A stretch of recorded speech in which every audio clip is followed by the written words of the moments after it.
Hello and welcome to Engine Adventures off-road review of this 2022 Denali Ultimate.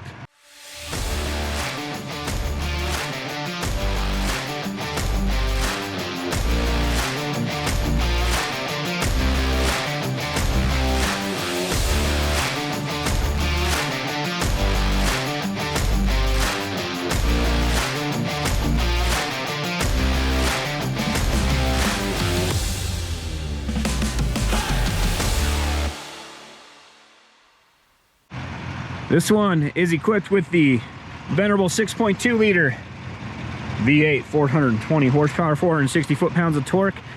It's got 22-inch wheels. Makes me a little nervous, but let's get into it and see how it does off-road. High-speed off-road. We are in four-wheel drive auto. And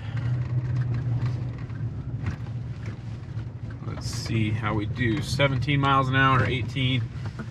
It's a little scary. 22-inch wheels, leaves very little sidewall, and it also has a very low front dam on it, or a front splitter. It's called an air dam. Anyway, on the front, it's pretty darn low. I actually already touched it once, and I wasn't expecting to. So the ride's a little bit stiff. This thing's definitely designed more for on-road. And yeah, I mean, we're doing okay. 22, I'm a little nervous.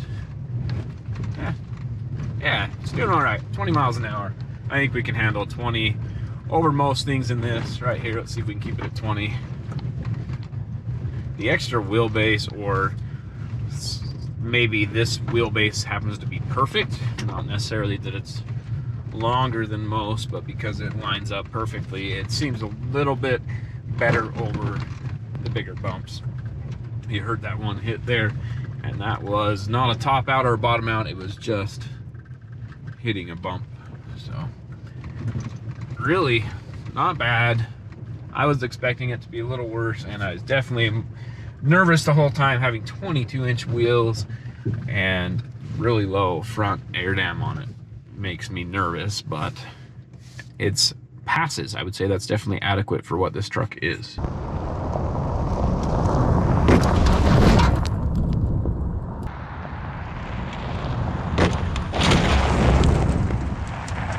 All right, I'm in two-wheel drive only. This does have the G80 rear locker. Let's see what it can do. You can see two-wheel drive.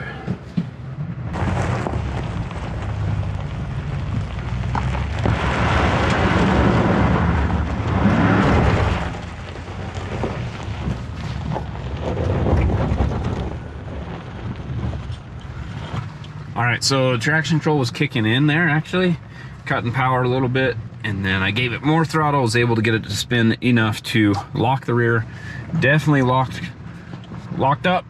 Both wheels were spinning a little bit when it locked, able to make the climb because of the G80 locking up.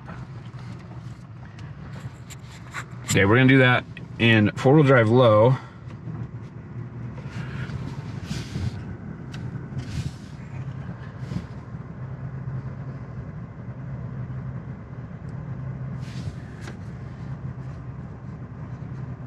In off-road mode. Four-wheel drive low turns off traction control, stability control, forward collision system, all that stuff gets turned off automatically. So four-wheel drive low, here we go.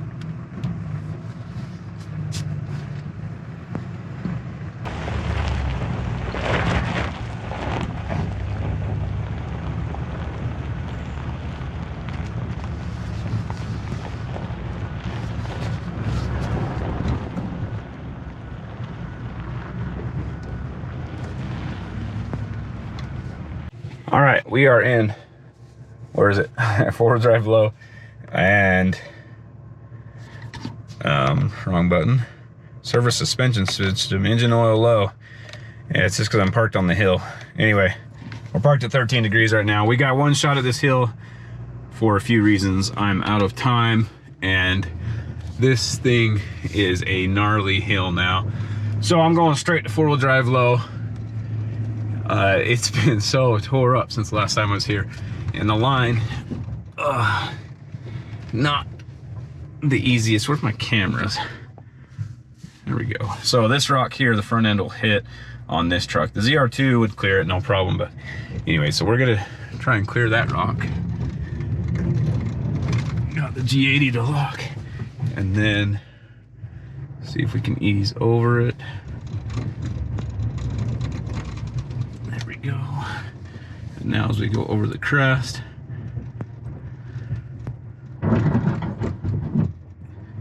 there we go. I just wanted to take a second to talk about the transfer case in this truck. It is a clutch-based transfer case, which doesn't have a mechanical locking feature, so when you shift into 4-wheel drive high or 4-wheel drive low, it just applies as much clutch pressure as it can. There are some cases where it will still slip, and there have been examples, people with a ZR2, where that has slipped on them and overheated. I've done the same thing with other vehicles. I haven't done it in a GM, but if you're going to be working the system hard, there is a chance that you will overheat the transfer case.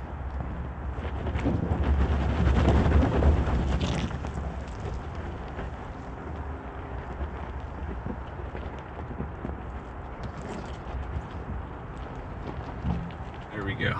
So if you want to see the full off-road video of this thing, you'll just have to check out any other GM vehicle, 1500 basically. So this, I mean, I'm doing as much as I can, but this trail, and with the amount of time I have, I just can't do too much more as far as the testing goes and all the different drive modes. But I've done all these drive mode tests before. It's got the same 4-wheel drive system.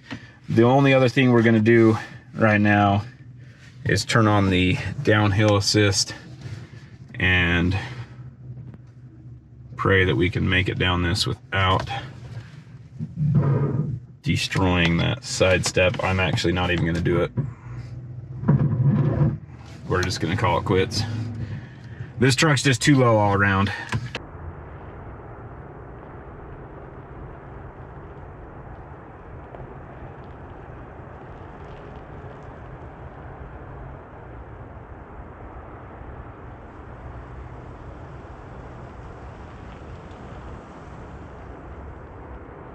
At the very front, you can see the air dam, which hangs down really low, and then there's skid plates there covering the front of the engine. There's the oil pan and skid plate, transmission, transfer case, all that.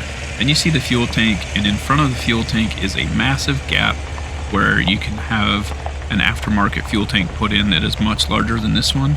And there's not a whole lot of additional protection under the truck, but most items are tucked up high and out of the way.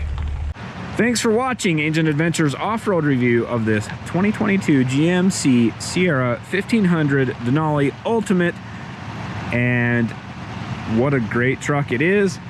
Just too low for most off-roading. You can see how low those running boards are. The front air dam, pretty darn low. Overall, it's an excellent truck, but if you're going to be doing off-road, obviously go with the AT4 if you need all this luxury. If not, get a Trail Boss Custom or ZR2. Anyway, there are a lot of other trucks out there. If you're going to be doing off-roading, don't get this one. But it still is capable. It's got the G80 rear locker, locked up good, runs good. 4-wheel drive low with the off-road mode. Was able to climb the hard line on the steep hill climb, or kind of a medium line, I should say, because the new hard line is much harder than the old hard line, but similar to what the old hard line would be. It would climb that almost no problem at all. Did scrape on the breakover angle, of course, but overall, great vehicle. Thank you for watching. Really appreciate it. Be sure to hit the subscribe, ring the bell so you get notifications when we post new videos. Give me a thumbs up and comment down below. I'd like to hear your guys' thoughts on what the vehicle can do and can't do, what you like about it, what you want to see, other tests you want to see, how you would like me to test it, and other vehicles you want to see. Anyway, thanks again. Have a great day.